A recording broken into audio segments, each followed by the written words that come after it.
Hi guys, and welcome back to my channel. Today I am so excited to be reviewing the Makse Life Goal Setting Planner.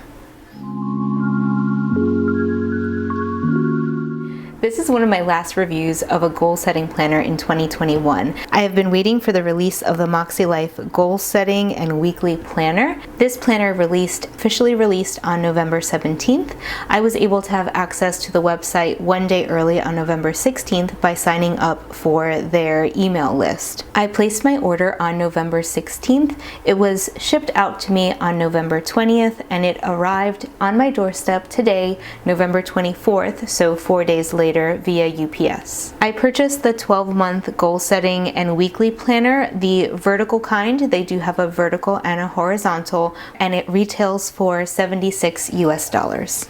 It comes in this beautiful keepsake box. I actually don't keep many of my boxes, so I don't know if I'll be keeping this one, but I have been reconsidering keeping some of these boxes because I find it particularly difficult to store multiple coil-bound planners, and I do have quite a few in my archive, so I'm considering whether or not I'll be keeping this keepsake box. The box came in a plastic sleeve to protect the box, and the planner inside came in bubble wrap. I took it off just to save your ears the noise of that on the recording.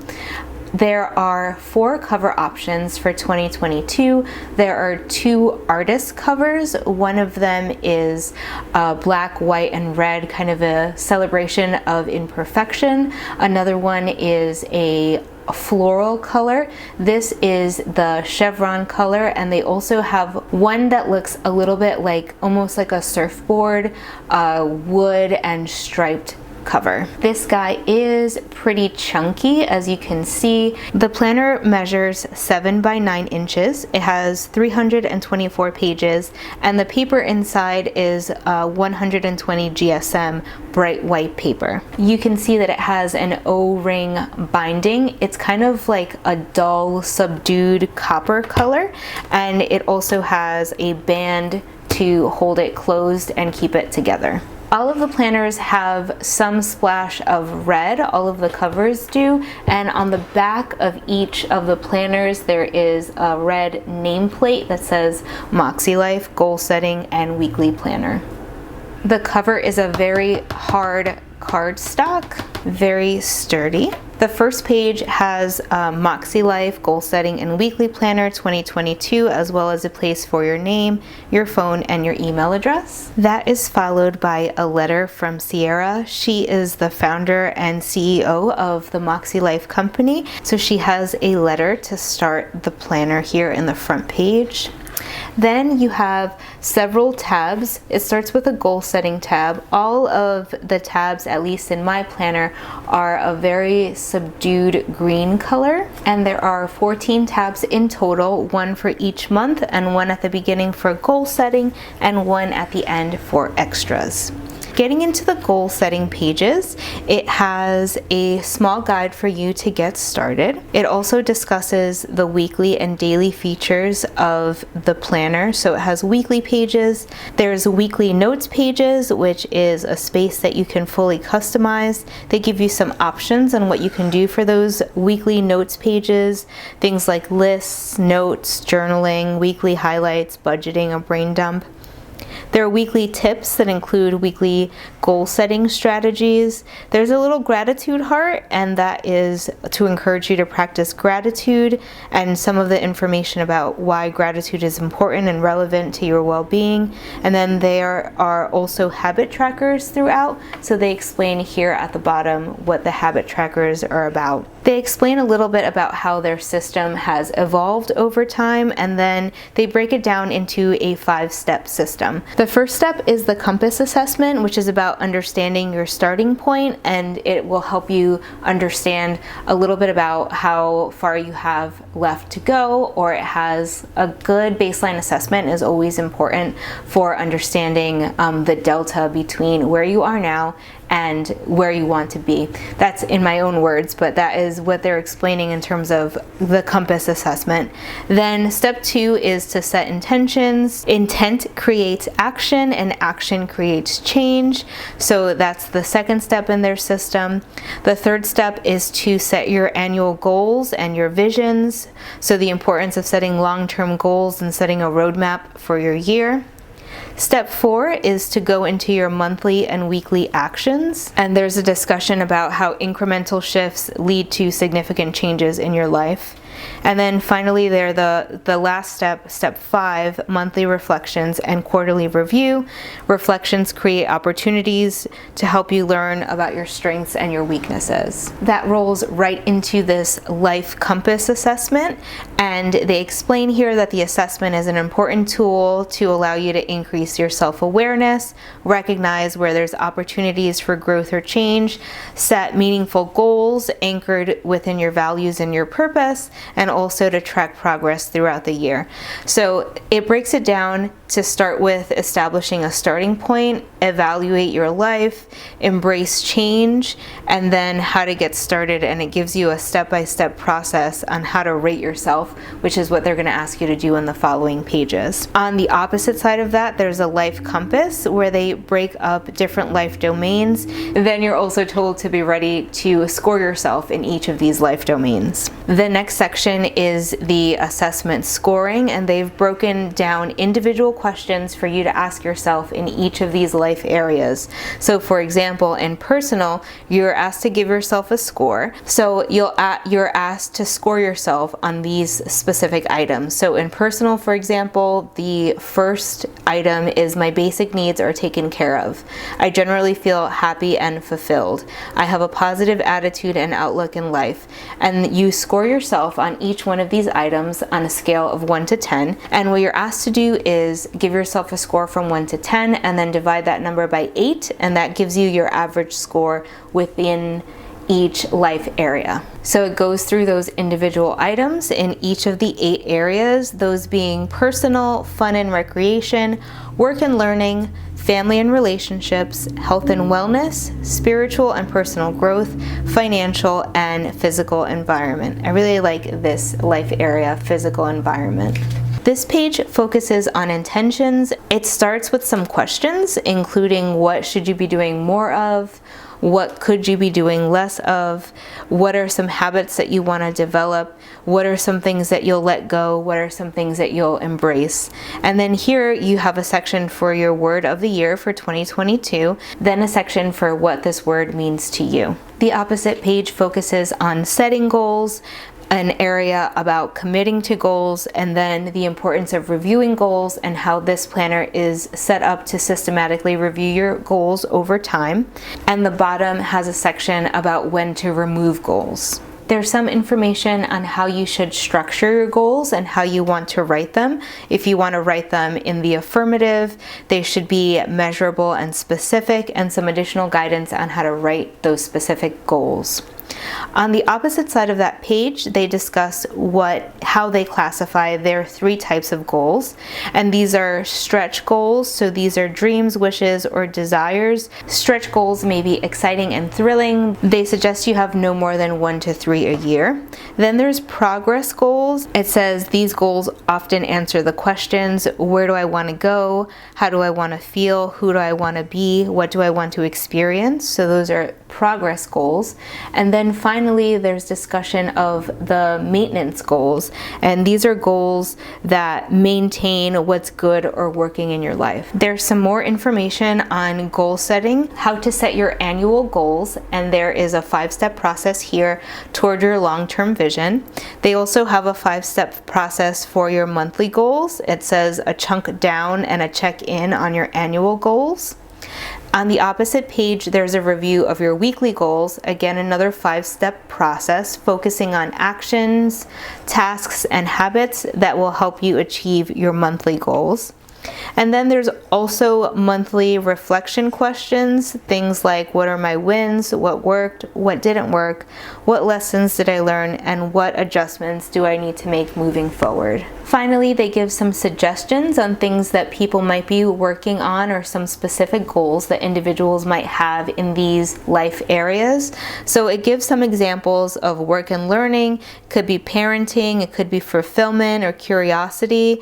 For physical environment, it could be specific spaces like your yard or your car or your garage. For fun and recreation, it could be focusing on joy or taking time off or giving yourself more rewards. So these are some examples of goals that you might want to work on in each of these life areas. Opposite of that is a blank space. It says use this space to create a list or mind map of ideas, dreams, or goals for the coming year. Have fun and the possibilities are endless. This page has a very faint and wide dot grid, and they're so faint that it was even difficult for the camera to pick up. So they're really unintrusive. If you choose to ignore the dots, that works, and if you choose to use them as a guide, that's okay too. They are a very nice hue of gray. Moving on to the next spread, there is a series of spaces for your annual goals, so you get a full half page for each of these life domains. Here you have personal, fun and recreation, work and learning, and family and relationships. And it's a pretty generous space for you to write your goals in that specific life area. The next 4 life areas are covered in the following spread. That's followed by 2 totally blank pages intended for your vision board. Then there's a page on goal setting quick tips, and that's followed by another blank page that says just begin. And this blank page is actually connected to the January divider sheet. But I like how much space is here because I can totally see myself utilizing this space for some sort of purpose. That is followed by a monthly calendar. You have a Sunday start and a section for notes. You also have a small calendar for the following month.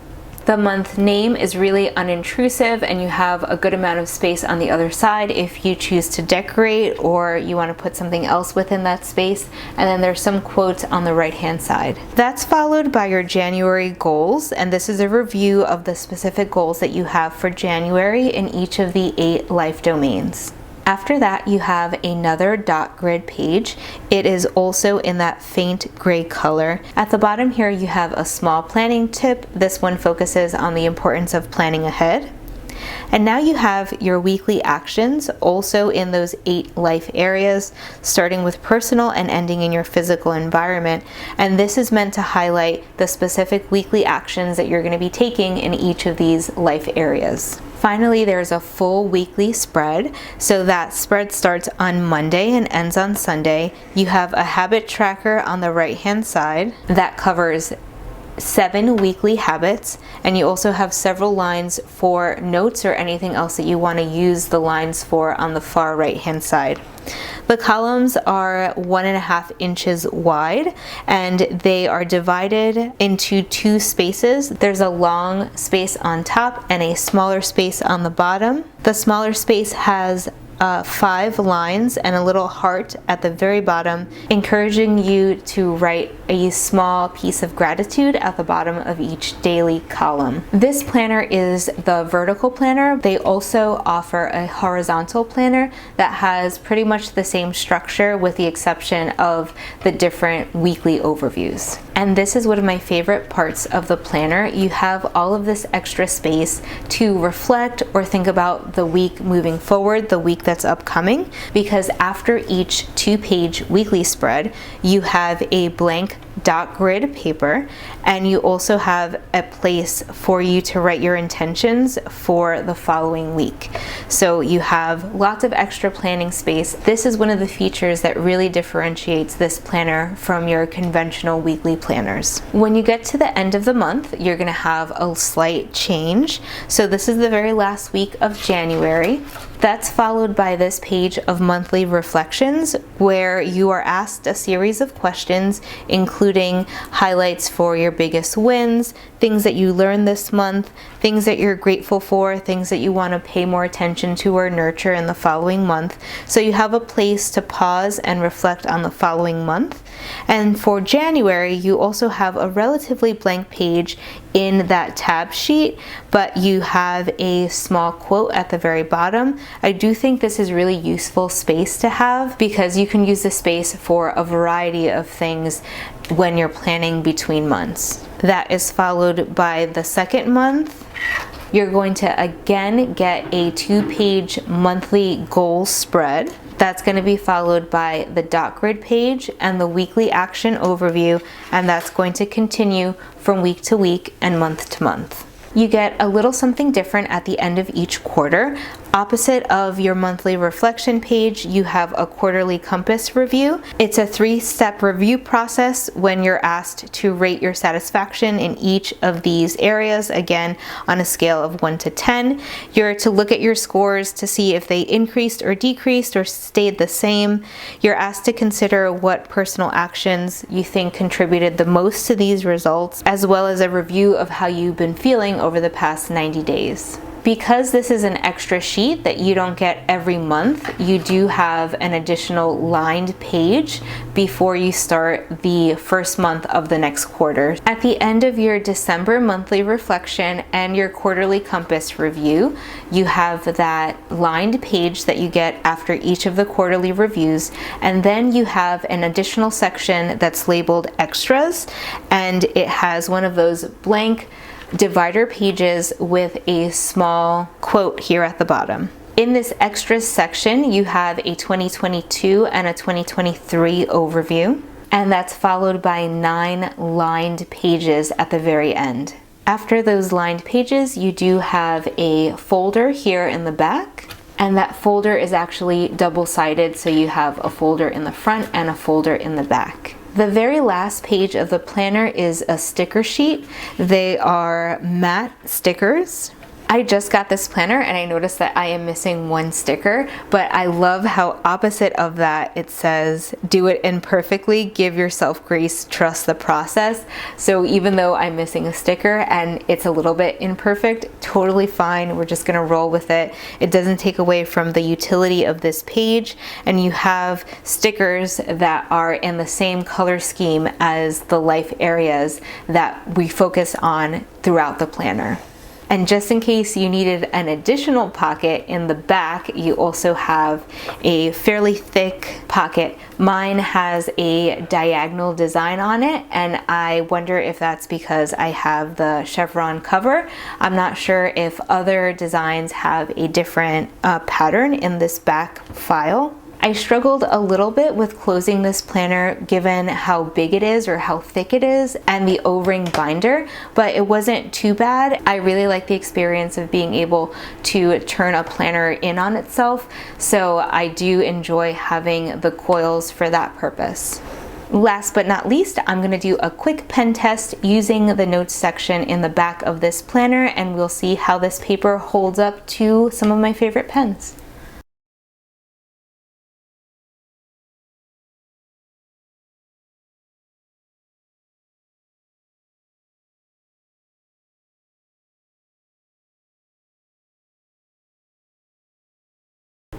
This paper held up superbly. There is almost no ghosting, definitely no bleed through, with the exception of the Sharpie. The Sharpie has some mild ghosting and a tiny bit of bleed through in some of those corners.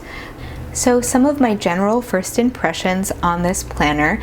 I like the general size of it. I don't feel like it's too big. Given that you have a full goal planning system as well as individual weekly spreads and reviews in between each of the weekly spreads, I think that it's a really manageable size for what you get in the planner. I like the subdued design of the cover, but I do feel like but it does feel almost paper-like, and I would have liked a higher quality feel to the external cover. I feel the same about this matte coil binding. This is a $70-ish planner, so I really would have liked a more high quality feel to the cover and the binding. I like the length of the goal setting system. I like the consistency that many of their suggestions are 5-step plans. So I like when I have that kind of predictability in their recommendations. I also really appreciate that extra planning space between each weekly overview. That's probably my favorite part of the planner. You're given the space to take pause and review the week that just happened, and also think about each of your life areas and what you're going to work on the following week before you get in there and actually start planning. I like the neutral feel of the tabs, and each of the life areas has its own individual color, and that is consistent throughout the planner. Although those areas are coded in a variety of colors, all the colors of the rainbow, I felt like the actual hues of those colors were really appealing to me. And since I am personally trying to work through a big stash of planner stickers, I appreciate that the width of their columns accommodates most of the conventional weekly sticker kits that you might get. As with many of my goal setting planners, I have not tried to actually do goal setting within the system. I will have a review of how well this goal setting system worked for me during Vlogmas, because I am working through the Cultivate What Matters power sheets as well as the Makse Life goal setting section to set my goals for 2022. I also think I'm going to be able to have time to compare the Makse Life to the Cultivate What Matters power sheets. So if you're interested in seeing that video, go ahead and give this video a thumbs up. And let me know in the comment section down below what other things you'd like to see during Vlogmas. And that's it for my walkthrough of the Makse Life goal setting and weekly planner. Until next time, make plans and prepare to modify.